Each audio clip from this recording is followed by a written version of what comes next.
दुनिया में सिर्फ भारत के पास ही है वो सबसे अचूक हुनर, जिसके बल पर बिना हथियार के भी जंग जीत सकता है भारत। अमेरिकी सेना भी भारत से जिसकी ट्रेनिंग लेने आ रही है भारत, अमेरिका समेत 18 देशों को ट्रेनिंग दे रहा है भारत, परेशान हो चुका है चीन।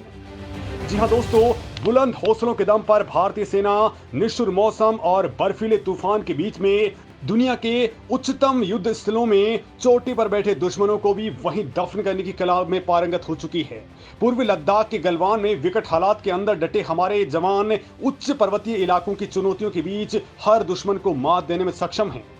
दोस्तों, साल 1962 के भारत चीन युद्ध के बाद 1984 में दुनिया के सबसे ऊंचे युद्ध स्थल यानी कि सियाचिन में खून जमा देने वाली ठंड में भी 20,000 फीट की ऊंचाई पर कायम हुई मौजूदगी ने भारतीय वायुसेना को हाई एल्टीट्यूड माउंटेन वॉरफेयर में दुनिया की अनुभवी सेनाओं में से एक बना दिया है। और इस अनुभव का प्रदर्शन भारतीय सेना ने साल 1999 के दौरान करगिल वॉर में कर दिखाया है। और दोस्तों, चोटी पर बैठे पाकिस्तानी सैनिकों को उस दौरान दुर्गम चढ़ाई चढ़ करके ढेर कर दिया था। भारतीय सेना को हाई एल्टीट्यूड माउंटेन वॉरफेयर में इतनी महारत हासिल है कि अमेरिका जैसा देश भी भारत से ट्रेनिंग ले रहा है। तो दोस्तों, आप समझ सकते हैं कि भारत ने क्या हासिल किया है। दोस्तों, भारत के पास में कौन से हथियार हैं, कितनी ताकत रखते हैं और चीन के मुकाबले वो कितने घातक हैं, ये बात आप साइड में रख दीजिए, क्योंकि भारतीय सेना के पास जो कुछ है वो चीन के पास बिल्कुल भी नहीं है।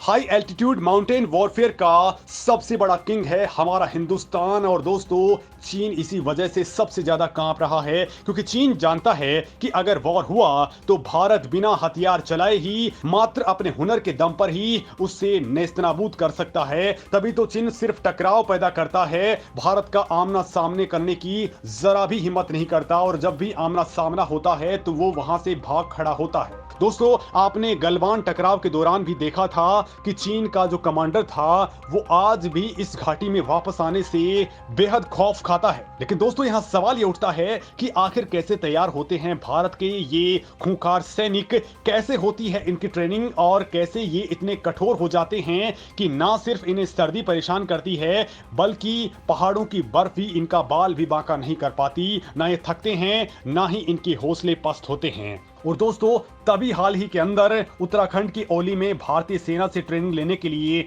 अमेरिका की फोर्स भी आके जम चुकी है। और दोस्तों, यही वजह है कि अमेरिका अपने सील कमांडोज को भी ये ट्रेनिंग देना चाहता है और इसके लिए वो लगातार यहां पर आता है। दोस्तों, पहाड़ों को लेकर के आपको जो बात सबसे ज्यादा कचोटती होगी वो होती है सीधी चोटियां, सुनने के नीचे खून जमा देने वाली ठंड और उस पर बर्फीली हवाएं। दोस्तों, 14,000 फीट से ज्यादा ऊंचाई पर मैदानी इलाकों के मुकाबले 60% कम ऑक्सीजन होती है। और ऐसे हालात में जिंदा रहना भी अपने आप में एक बड़ी चुनौती होती है। और उस पर बंदूक थाम करके दुश्मन को ढेर करना बिल्कुल ही आसान काम नहीं होता है। बड़ी बात तो यह है कि यहाँ पर चढ़ाई चढ़ना अपने आप में सबसे खतरनाक काम होता है। और उससे भी खतरनाक होता है चोटी पर बैठा दुश्मन, क्योंकि वो दुश्मन अगर पत्थर भी फेंक देता है तो वो हथियारों से भी ज्यादा तेज हमला करता है। लिहाजा दोस्तों, ऊंचाई पर पहुंच करके उसे खत्म करने के लिए सामान्य से बहुत ज्यादा सैनिकों की जरूरत पड़ती है।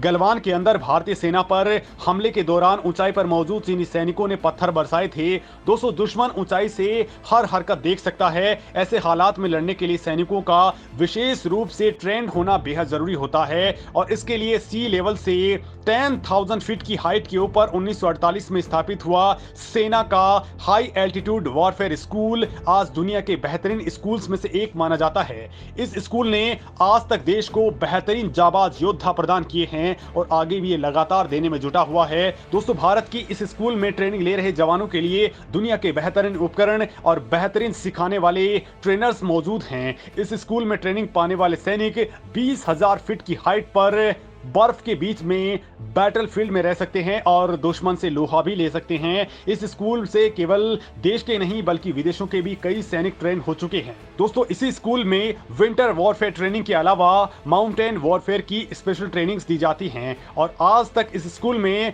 अमेरिका समेत 18 देशों के सेना के जवान ट्रेनिंग ले चुके हैं।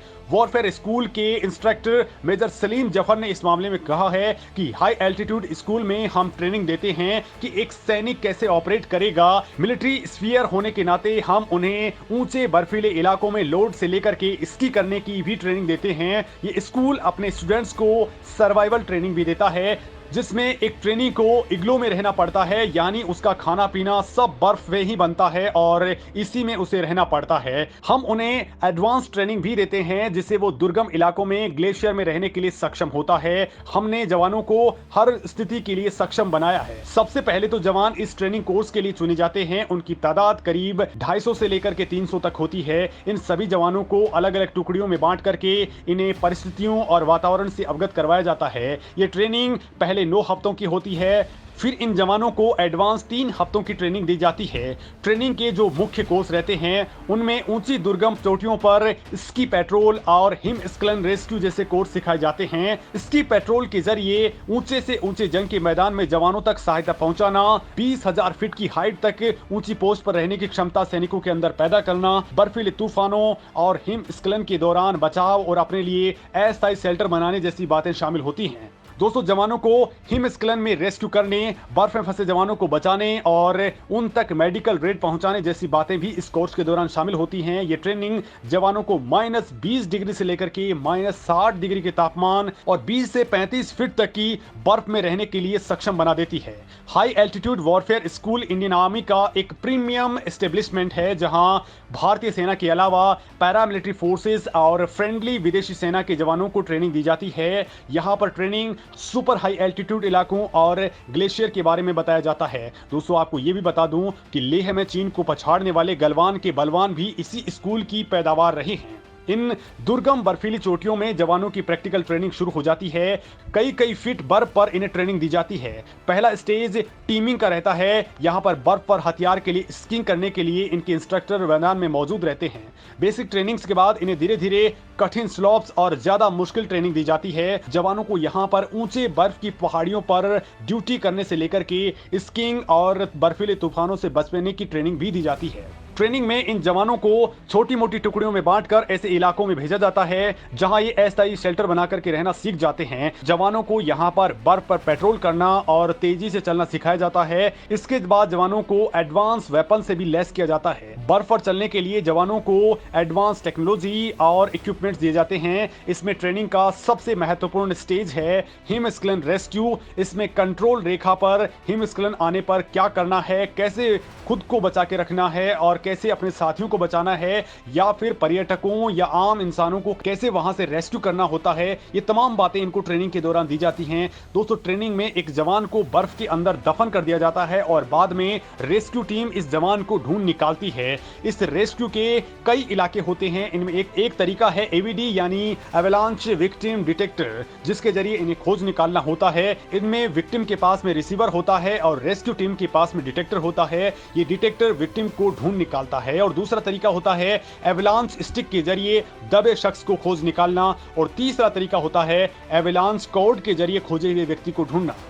दोस्तों, इस स्कूल ने अब तक न केवल अपने जवानों को बल्कि दुनिया भर के देशों को भी इस मामले में ट्रेनिंग दी है और आज इस मामले में भारत बहुत आगे बढ़ चुका है। और यही वजह है दोस्तों कि चीन चाहकर के भी भारत के इन जवानों से भिड़ंत करने का कोई भी मौका नहीं देखना चाहता है। वो जब भी ये सामने आते हैं वो दुम दबा करके भाग जाता है।